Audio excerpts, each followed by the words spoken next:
বন্ধুরা, both side placement চ্যানেলে তোমাদের প্রত্যেককে স্বাগত। দেখো, কর্মসংস্থানের এই সপ্তাহের যে অর্থাৎ নতুন বছরের যে ইস্যুটা, তাতে যে বিষয়গুলোকে তারা হেডিং করেছে সেইটা একটু তোমাদের সঙ্গে আমি শেয়ার করছি। মূলত মূল বিষয় যেটা, প্রথমেই বছরের একটা বড় বিগ শুভেচ্ছা প্রত্যেকের জন্যে। আশা করি তোমরা চ্যানেলটা দেখবে, সাবস্ক্রাইব করবে, শেয়ার করবে।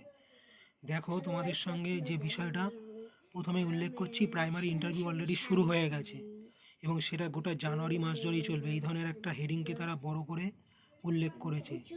ব্যাংকে প্রায় 400 অ্যাপ্রেন্টিস রিক্রুটমেন্টের খবর একটা বেরিয়েছে রেলে 311 ইন্সপেক্টর এবং অ্যাসিস্ট্যান্ট রিক্রুটমেন্টের খবর বেরিয়েছে 20 টেকনিশিয়ান, একটা ছোটোখাটো টেকনিক্যাল রিক্রুটমেন্টের খবর বেরিয়েছে তোমার টেট যে সার্টিফিকেট যারা পরীক্ষাটা দিয়েছিল তাদের দরখাস্ত করার শেষ তারিখ কত দূর বাড়িয়েছে অথরিটি।